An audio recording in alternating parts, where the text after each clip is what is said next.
Hi, I'm Lynette Nylander, And I'm Leah Chernikov, and this is Harper's Bazaar's The Goodbye, where we invite celebrities, designers, models and tastemakers to talk shop. What they buy, where they got it, and why it matters. So, Leah, Yes. it is time for your goodbye of the week. Okay. What say you? I'm ready. It's this. And for the people who can't see what I'm doing, pointing to this button down that I'm wearing, which is a really beautiful shade of pink. I've been really lusting after pinks, like the right shade of pink. It has to be a kind of pastel, like a really expensive, like cheek blush is always what I'm looking for. Anyway, this brand is called With Nothing Underneath, and I had never heard of it before until you introduced me to it. Yeah. And I got to pick out a shirt, and I went oversized because one thing I've learned now over the years in fashion is, like, that's what you should do. Bigger is always better if in doubt. Yeah, it's got this great stiffness that feels really expensive, but I thought everything was priced really well. So I'm thrilled to have found out about this new brand. So thank you, Lynette. Yes. I know this is somehow stumps you every single episode. I know. And you are like one of the best shoppers I know. Thank you. No, I don't know. So what is it? What is When your it goodbye? comes to thinking about it, it just stumps me. But I thought about it, and it's actually something that I'm wearing, but it's not obvious, guys. Okay. It's actually a brown mascara. It's a brown mascara from Gucci Westman and her brand Westman Atelier. She has a beautiful new brown mascara, and I'm wearing it on my underlashes. Do it on the lower? Yeah. Because it's a perfect kind of definition and eye framer that isn't black mascara, which can be a little intense. And yeah, I just think that Westman Atelier is like maybe like a silent giant. She is killing it. The products are incredible. They're all clean, which I really appreciate. The packaging's really luxe. You really feel like you're getting something for your money. Her concealer is fantastic too. It's actually it's also what I'm wearing. It's just really, it's like it's serum-y, and it makes makes your skin really glowy and fabulous. I love Westman Atelier.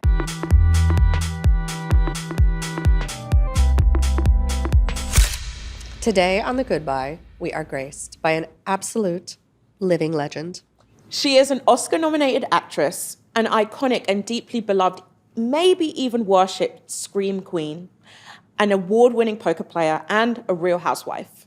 And in addition to all of that, which is really an astonishing range for one person to inhabit, she is a collector. And a serious collector. Her treasures include a charm bracelet that belonged to Joan Crawford, a brooch that Eddie Fisher gave to Elizabeth Taylor, and the Duchess of Windsor's Cartier Minaudière. And we can't wait to get into all of it with her. She is couture, she is camp, and she is the one, the only Jennifer Tilly. Oh my gosh, thank you for that fabulous introduction. I was listening to it going, I really am a fascinating creature. Yes, you are. You really are. I've got to say, you've got to be one of our only guests who have like 5 jobs. They're all incredible. Everything you've done is pretty epic. And so separate and distinct. Yes, well, you know, I just sort of zigged and zagged my way through life and through Hollywood. And when I was acting, I was always sort of the character actress. I would say, well, I'm never the girl next door. I'm always the girl next door to the girl next door. And I was always playing kind of the wacky, weird neighbor, the strange one. But I was always the one that never got the guy. But then that helps when you get older, because all the ones that got the guy, like when in the 90s, a lot of times I was up against models that didn't even act, and then they'd all get married and have babies, and then I'm still trudging along, but my career never really depended on me being drop dead beautiful. And so now I get to play all the great character parts. My goal ultimately is to be Frances McDormand, but sadly, people don't see me for those Frances McDormand roles. But when I saw her in what's the movie about where she lived in a trailer and she had absolutely no makeup on and she was so beautiful? Oh yeah, the one she won the Oscar for? Yes, I love What's that it idea. called? No, not even trying to look good. Just be like, I'm a person. But you're a little too fab for that, because I think today your outfit really exemplifies why you're on the goodbye, why you love fashion. You're not afraid to go there. Talk a little bit about what you're wearing. Well, my outfit, I've recently become pretty obsessed with Balmain. And so it's all Balmain, and you can tell it's kind of like a take on Chanel. Like, you know how Moschino used to do Chanel. So that's what it is. And I love that it has the little lipsticks. Oh, she has a lipstick I as love the heels. Yeah. Yeah. So it's just like a fun little dress, I think, but it's kind of playful. It doesn't take itself too seriously. You're a new fan of Olivier Rousteng's Balmain. Yeah, oh my God. And I just had made that I am obsessed with. They made a dress for me that's super sexy and shapely, and it has my face on it. I saw this. I was hoping we were going to get to this. It's pretty amazing. I haven't worn it yet. I'm looking for the perfect place to wear it. Like, I don't want to wear it to any old charity ball. I feel like I have to wear it to something sort of, fabulous and iconic and strange, where there's other strange fashionistas there. That was an incredible show. It was Olivier Rousteng made all of these sort of, I think it's out of crystal. Is it out of crystals? Yes, and he made them like really strange. It was a ready-to-wear show, but it was just like an haute couture show, because I go to the haute couture shows also.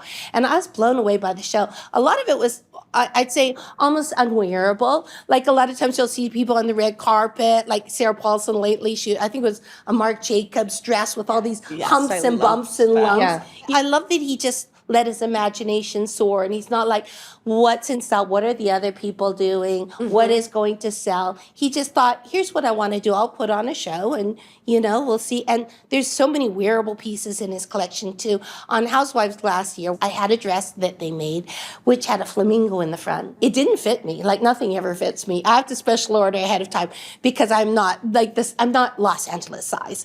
So I went in and I put it on. I kind of held it up to myself, and I was like, oh, and they said, it's the only one in the country. And so they had this great tailor, and he got this fabric, and he rolled out the fabric, and he made it a lot bigger and fit me perfectly. And then I wore it on Housewives in the middle of a jungle. All the girls were like, what are you going to wear? What should we wear? And I said, well, I'm pretty sure that the dress code is people are probably going to be wearing flip-flops and Hawaiian shirts. I said, but I am going to be wearing an evening gown. And they were all like, yes, Obviously. yes, we want to wear an evening gown too. So we were all dressed to the nines in the middle of the jungle. And sure enough, everybody else was, kind of looking at us. But, I think that the goal in life, one of the goals in life, is to be fabulous and just have fun with clothes and make it a celebration every time you leave the house. Yes. I love that. Yeah. And that is, one of the things that's what this show is all about. Yeah. And I do think people listening will want to think about how you approach dressing for the show when you decided to go on, which things you look at and think like, yeah, I really nailed it, or I wish I hadn't, and what you already told us a little bit about what you want to wear next. You know what? I was a huge Housewives fan, and that's one of the reasons I did the Housewives. I thought, how fun is it and it's kind of not done, but sort of at my age, to be on the Real Housewives of Beverly Hills, I thought I'll never forgive myself looking back on my life to say I did not do it. I approached dressing for Housewives as sort of like costume. Like, I was wearing a polka dot Dolce & Gabbana dress with a polka dot shoes, or there was one where I wore red and white striped caftan with red and white striped glasses and a red and white striped hat. I just thought, like, the excess is what makes it fun. And, I know a lot of the scenes that the Housewives don't consider important scenes. They wear jeans and, sneakers and everything.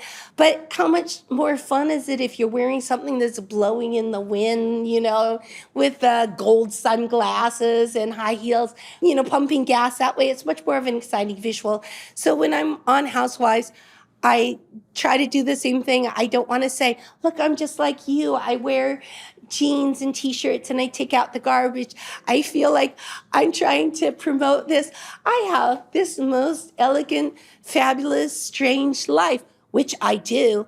And so I try to elevate that a little bit. It's very hard to shrink into the background and say, like, well, I'm just going to be really quiet here and hopefully nobody will yell at me, because they want people to yell at people on that show. Yeah. And so as long as you're getting yelled at, you might as well look glamour as well. It's happening. Exactly. You claw back your bit of the branding. Like you're like, I'm part of this circus, but I'm gonna be serving this. I Right. love it. From Yes. as a Housewives fan, it's good work. I really Thank you. appreciate it. Thanks. Yeah, and evidently clear when you look at photos of you and you look at your Instagram and you think about your philosophy when it comes to fashion and style. You're not someone who's gonna ever be satisfied with wearing a white t-shirt and a pair of jeans. In the 90s, that was the big uniform. Everybody wanted to look like a Gap ad. Yeah. And I would literally have stylists come and they'd open up their suitcase and they would have 12 white t-shirts and 12 different pairs of jeans. And they wanted you to wear jeans and white t-shirts. And the message is, I'm a movie star, but I'm just a regular person. I take out the garbage just like you. And so you're supposed to be barefoot and, just really dressed So down. humble. But I thought I came to Hollywood to be a movie star. I don't want to Yeah. open up a magazine and see people that look just like me and take out the garbage Yes, just like I inspire do. us. But tell us, where does this all come from? Well, How did it develop? When Yeah. I was growing up, we were very, very poor. So I just always had dreams of having beautiful clothes. And I used to watching Carol Burnett, and, she would have all the glittery gowns. I guess they had one which was a beauty pageant, and everyone came out in glittery gowns. So I always associated being an actress with being a movie star. And when I went to college, everybody, acting students, they're so very, very, very serious, and they all want to do King Lear and serious art. And our teacher said, if you want to be a serious actor, you go to New York. If you want to sell out, you go to Los Angeles. And I was like, oh my God, I can't wait to sell out. Get me to LA. Yeah, so all along with that, that was my idea of being a movie star, is just being, fabulous and larger than life and glittery. And so I guess I'm a little bit camp in the way that I present myself. For example, when I play poker. Okay. I play poker on television and play a game called High Stakes Poker. When I'm playing poker, like tournaments with the cameras aren't on me, I try to dress to fit in. Like I'm wearing the ratty t-shirt and the hoodie and, the scruffy hair. It's sort of like a character that I play, very serious poker player. Yeah. But when I'm on TV, I play a character named Lady Gambler. And so I have lots of cleavage, lipstick, eyelashes. I put on as many diamonds as my skinny little fingers can hold. So they glitter when poor I'm little throwing in the fingers. chips. Yes. So it's just sort of, because I'm an actress, when the cameras goes on, I can't help it. I have to put on a show. I love that. Yeah. And when I lose a very big pot, I'm like, like there's more where that comes from. Yeah. Even though inside I'm dying, it's like, oh my God, I could have bought so many Birkin bags with that pot I just lost. I think you have a kind of 50s, you do have that 50s movie star kind of quality about you, not Thank just you. in your beauty, but in your presentation and your humor, even the way you talk, it's throwback in a way. Do you identify with that era? Well, of course, I was obsessed with Elizabeth Taylor, Yeah. and also her beautiful jewelry collection. And when she wrote her book, My Love Affair with Jewels, and I thought, I love the title of this book because men come and go, but jewelry lasts forever. So true. And she even said, nobody ever, I'm paraphrasing, ever really owns jewelry. You're just sort of the caretaker of it to pass it Yeah, on like to a the next steward. generation. Yeah.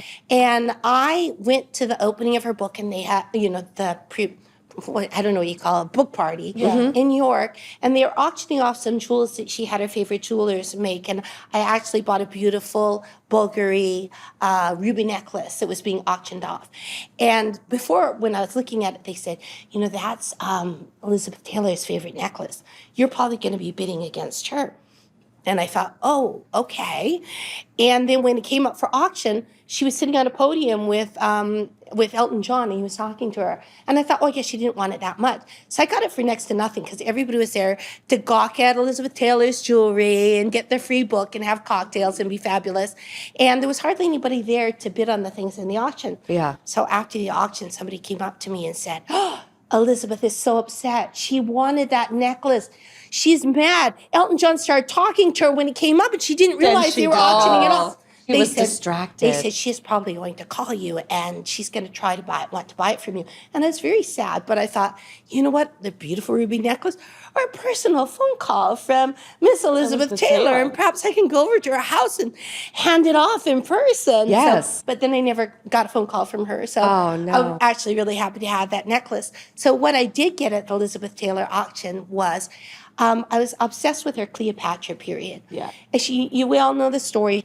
Her husband had died, and then she ran off with Debbie Reynolds. Yeah, with Eddie Fisher. Eddie Fisher, Debbie Reynolds' husband. And they'd barely been married, hardly at all. And Yeah, she it was went a off- huge scandal at the time. She went off to do Cleopatra with Richard Burton. And when I'm reading in the thing, I said, when I first saw Richard Burton, and he stands up, everyone starts laughing because they know what's coming. She used to entertain herself by going to Bulgari and sitting in the money room with Gianni Versace and buying massive amounts of jewelry. She was having the love affair with Richard Burton, and Eddie Fisher was desperate to win her back, and he bought her this beautiful brooch. And she was actually mad at him because he paid full price, which, all us jewelry divas know the price tag is never the price tag. She just felt, she kind of emasculated him, like, you should know to ask for a better deal. Right. But anyway, a couple of months later, she ran off with Richard Burton, and he hadn't finished paying for the brooch yet.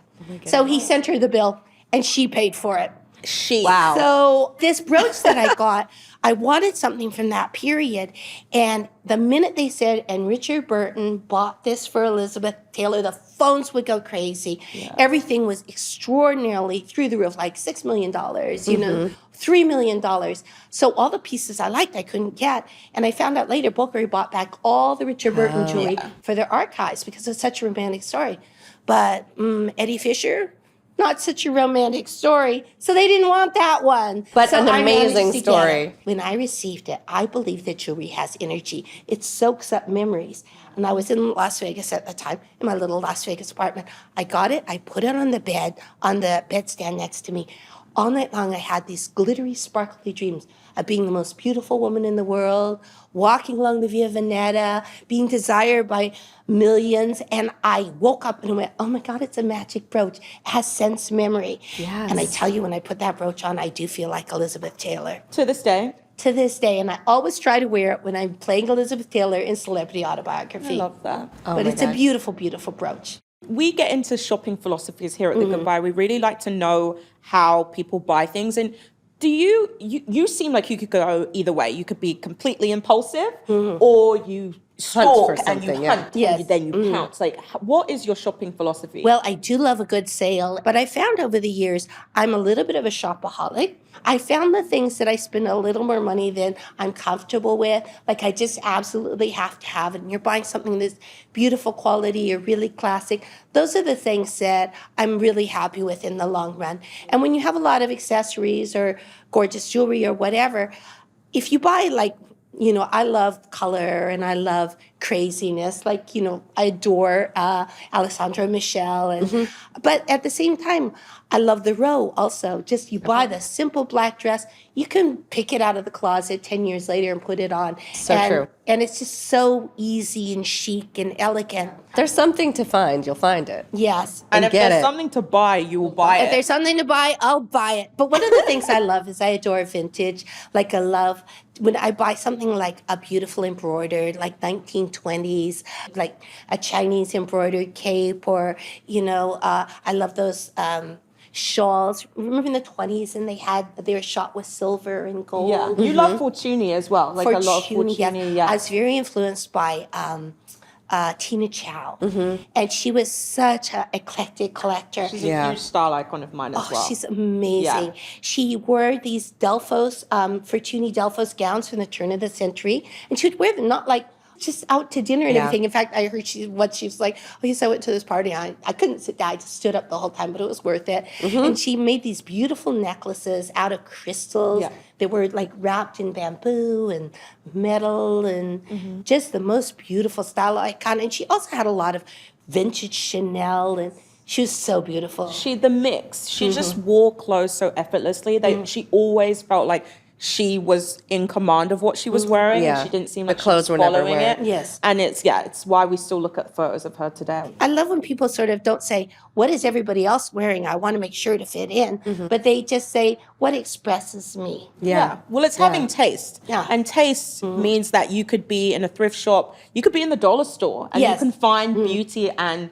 something to really wear. Absolutely. At The Goodbye, we love to really dive into, what everyone's first purchases were, what their most memorable purchases were. So let's get into it with you. What was the first purchase that you made when you felt like you had made it? The first thing that you really had a good memory attached to it? I lived in Hollywood.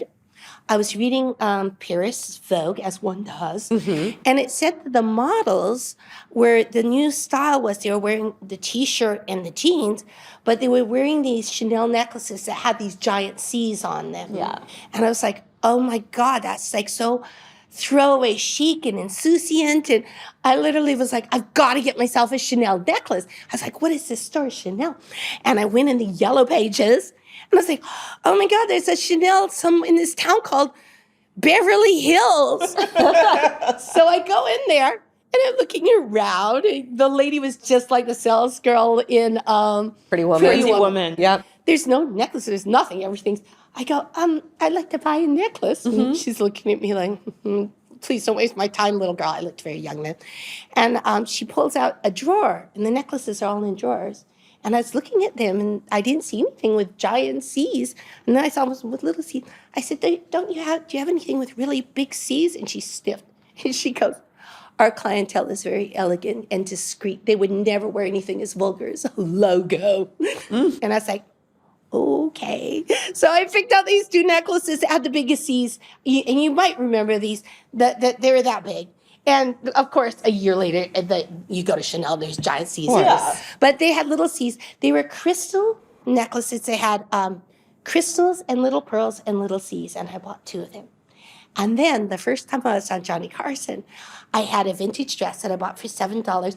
You might remember these dresses as multicolored sequins. So I wore the vintage dress with my 2 Chanel necklaces. And I felt like everybody was looking at the TV going, look at that girl in her Chanel necklaces. Of course they were. I felt everybody in the know knew I had actual Chanel necklaces. But it was a very fun look. Do you still have them? Yeah. Do you still have Yes, them? of course I do. I'm such a hoarder. I have so much stuff in my closet that doesn't fit me anymore. One of them is my Gucci. With Tom Ford Gucci, I was obsessed with. He made these denim skirts with Lesage embroidery. So these embroidered roses on it was Lesage embroidery. Yeah. So beautiful. And they said I was one of only 5 people in the United States that had ordered it. And I said, I can't imagine. I see that skirt everywhere. And they said, oh, those people are all borrowing it. You're one of the only people that bought it. So I couldn't even fit one leg into that skirt anymore, but I can't bear to part with it. Yeah. Some things you just keep for the memory and the history. And Yes. if you're a true collector, you know the provenance of things. Like it's also like a good financial decision to keep Yes. some of this stuff. It's like incredibly hard to find and worth a lot. When I got nominated for my Academy Award, not to be like, when I got nominated for my Academy Award. Let's do It it. was the mid-90s, and they did not have that. Fashion industry had not infiltrated Hollywood. So I did say, maybe I can borrow something from somebody, but it wasn't a done thing. And that was the first year I remember Prada sent me a thing saying, oh, we'd like to make a dress for you. And I loved Prada, but all I knew they made was nylon bags. And that was the first thing when they made that beautiful lavender dress for Uma Thurman. Yes. Yeah. That was the very first thing. That's like the start of the red carpet Yes. celebrity dressing that And I think of. I personally think the red carpet is so much more fascinating. When I look at the 70s and the girls would show up with giant gardenias in their hair and their halston, but everybody's wearing their own things. It's so much about, you were talking before about, like, that you can make something out of nothing if you have style. It's so much about confidence, too. Half of it is like it feels like costumes sometimes, and that's where fashion goes into a place that I don't super appreciate. Is that I don't mind something ostentatious, but it has to feel like the person is enjoying wearing it and is owning it. Yes. But to that point, in a way, is there anything you've ever regretted? You are a supremo shopper. We've learned that so far. Is there anything in your wardrobe that you think, why did I buy that? Well, I have a lot of things that I'm looking like, why did I buy that I have not worn and will probably never wear. I buy a lot of coats, and we live in Southern California. So, even if your outfit is the coat, then you take it off and now your outfit is not gone. Whereas I guess in London, New York, Paris, you can walk around in your fabulous Oh, coat. coat is everything. And look good, but I when mean, you're- I understand why you keep buying them. But when you're traveling, you only have 2 suitcases, 3 suitcases. The coats take up a lot of room. So I find when I'm traveling, I find one coat that kind of goes with everything, or maybe another one that's a little crazy, but I do have way too many coats. I just recently bought this coat. I went to the Gucci show in Milan, the ready to wear, and they were sending the models down the runway with these coats that were so fabulous that dragged on the ground. And I said to my guy, I want that coat. And they go, well, of course, when we deliver them, they're not going to drag on the ground. And I said, no, the dragging on the ground is the That's best the part. point. I said, the scope, because they're oversized, and they were showing them with jeans and everything. And they showed up, and they were all proud. Everybody stood around to look. They said, we only made a few of them that dragged on the ground, and the other ones were for the store windows, because they look great. But then I started thinking, where am I going to wear this? Like, I'm going to show up, and there's going to be like squished beer cans and like cigarette stubs and dead birds and stuff collecting underneath my coat. It's So part of the coat now. it's part of the coat. So I love the idea of it. I think I might have to, maybe I'll go to perhaps the Bel Air Hotel, because you get out your car, there's a carpet, then you go inside, then you go back down the carpet and get in your car. You cannot walk down city streets in a coat that drags on the ground. I also got a Balenciaga coat that dragged on the ground that I have never worn either. You love it in the store because it makes you look, it elongates you. So chic. I want to talk about how I'm hearing you shop, because you go to a lot of shows. I saw you at a Dolce & Gabbana Ultra Moda show like a year ago, I think. Yes. You just described being at the Gucci show. You are there. You are really the client who's at, a And then couture show you saying, see it, say, I want. Do you like write it down and go, I want that one, I Yes. like this one? I do love to go to the shows, like when I go to the Alta Moda, and also because I'm a friend of Dolce & Gabbana now, I can look at the runway and say, I want this and this. And sometimes they don't even make it. Like one dress, they said, I want this dress, had all these charms hanging off, it was ready to wear. And they said, we're not putting that in production, but we'll make it for you. And so sometimes they'll do that. But I do actually also order a lot of ready to wear. But they'll make sure they make one in my size and send it to me because they know me personally. Yeah. So, and then you can order things from ready to wear that perhaps they're not shipping to LA. Before I became wealthy, that sounds so obnoxious. This is a weird thing on Housewives. Let's just talk about it. They came up with this storyline that I'm like richer than Jeff Bezos. I have no complaints. But what Run with that. Let's run with that. She's richer than Jeff Bezos. Yes, guys. that's right. That's right. But before that, I used to love to go to Paris when I was traveling, when I was acting, to the boutique in London or in Las Vegas or in LA, because they would bring in different things. Like Dior, you see the models going down the runway in these like 5-inch high heels looking like fabulous goddesses. Then you go in the Dior store in Beverly Hills. The shoes were, that back then, that was before Louboutin, 2.5 inches. Yeah. And I'd say, well, why are they so tall there? And they're like, oh, our clients would never wear. Yeah, but you're like, but I am client. But me client. But then you find a pair of really high heels in Paris, that maybe they ordered for one of their most fabulous people. And you find different things. Like in Vegas, in the stores, they have more of the party vibe from the line. Right, yeah, it's all different vibes. New York, maybe more New York-y vibe. So that was always like a treasure hunt to, go to the different stores in the different cities and find things. Yeah, and that feels rare too, to like find like stores that only have one thing in one place, and it's just part of the thrill too. And special items. I want to talk about, we're about to get into dream buys, but we have to do a pit stop at how you got into jewelry, because jewelry for me is something I have really, I wouldn't even say I'm into it by any means, and I'm but a mere peasant compared to you in terms of jewelry collecting, but it's something that you don't appreciate until you're a little older, I think. And jewelry has it's intimidating. And jewelry has the opportunity to grow in memory and things that, it has meaning attached to it. So how did you get into it? Because obviously you're a woman, let's say classily with means. So it's easy to buy diamonds when you know you can afford them. But when did you get into it? Well, when we were little, very little children, and we didn't have TV, and we used to read fairy tales. And I would say to my sisters, let's play merchant's daughters. Because in the fairy tales, there were always rich merchant's daughters. We had these little plastic beads and sort of glass things like that we would say these are our jewels. And so I always felt like it would be really wonderful to have actual jewels. We had the little sort of costume. My mom sold costume jewelry at one point.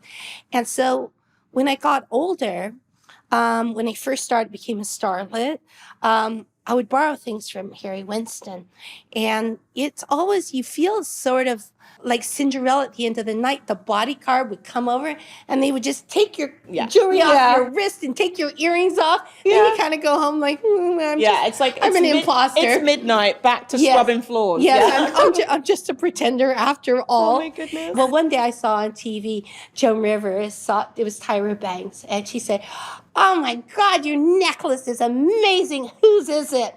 And Tyra said, "It's mine." And then she just sort of sashayed away, and I thought, how fabulous to be able to say it's mine, because there was a time when the stylist took over where everybody walking down the red carpet had a price tag on, and you would see them go.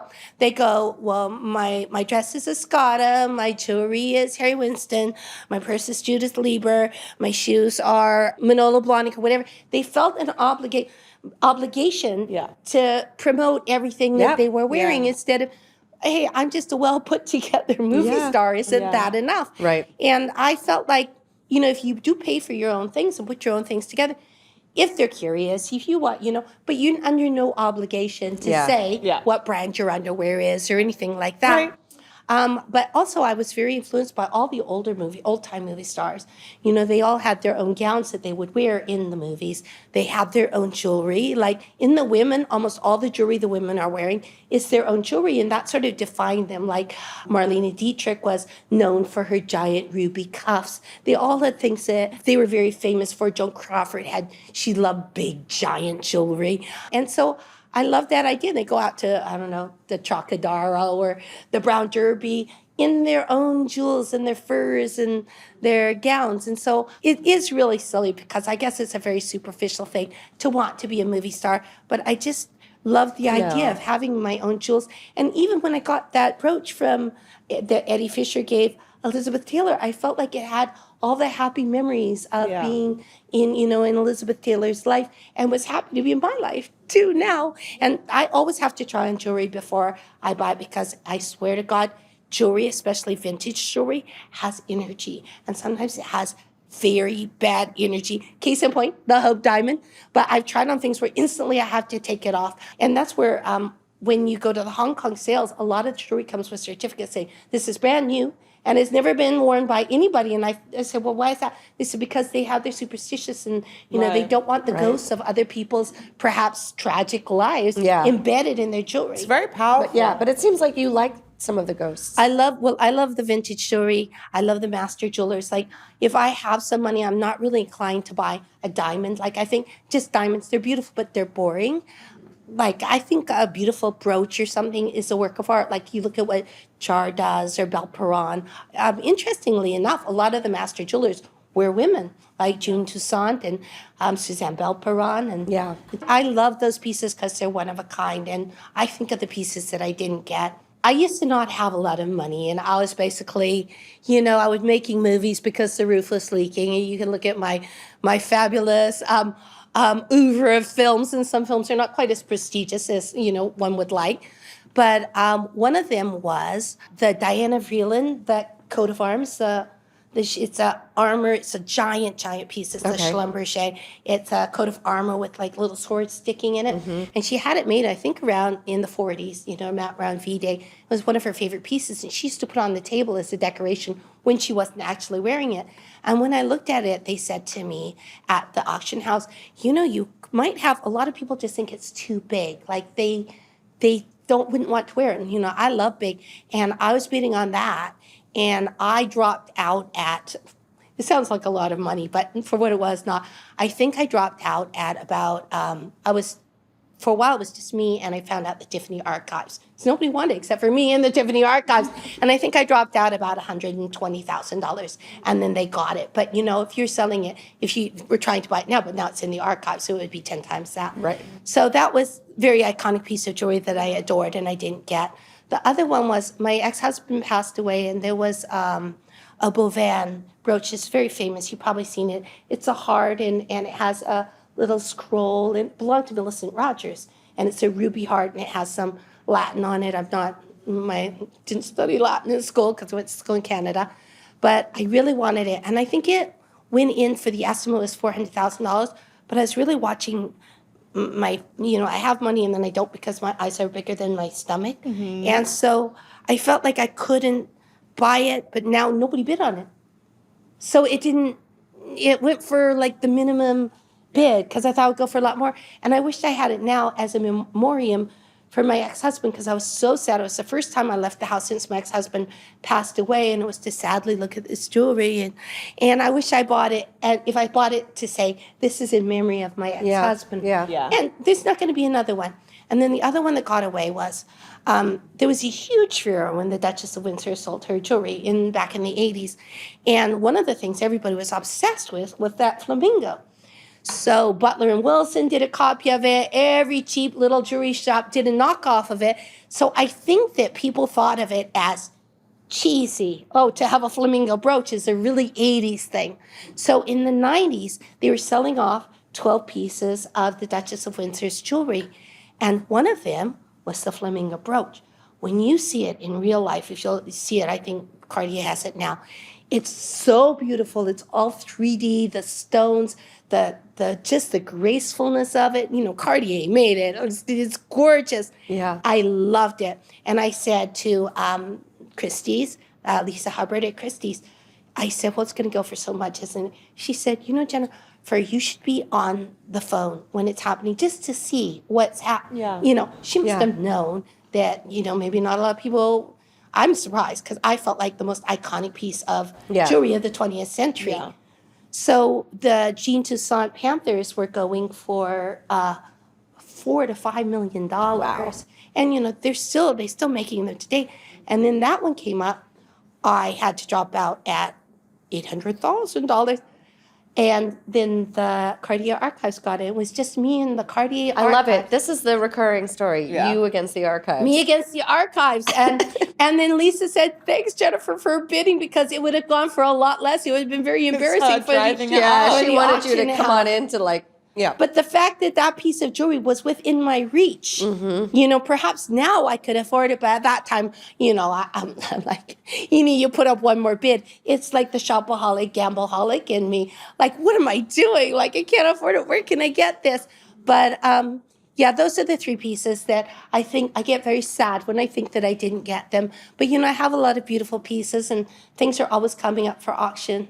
I think that, well, first off, I'm just like, I know. jaw on the floor. This is just, it's incredible to even hear and be with someone who's able to do that. And not only that, I'm really impressed because you really know. And the reason why you're up against the archives is because you really know what you're buying. They're very and iconic pieces. You're not someone who's just in it for a sparkly jewel.